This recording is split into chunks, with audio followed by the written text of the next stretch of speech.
নবী বলেন আসসালাতু লাহুমা।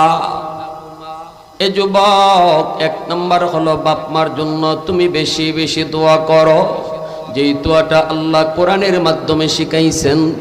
রব্বির হামহুমা কামা রব্বায়ানি সগীরা।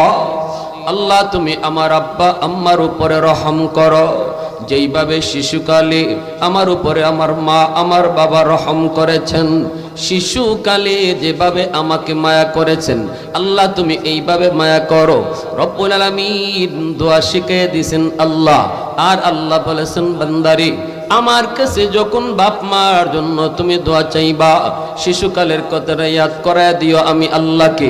কারণ তোমার হয়তো মনে নাই কত রাত তোমার মা মাতার পাশে দাঁড়ায় দাঁড়ায় তোমাকে পাহারা দিছি। তোমার হয়তো ইয়াদ নাই কতদিন বাবা তোমাকে নিয়ে ডাক্তারের কাছে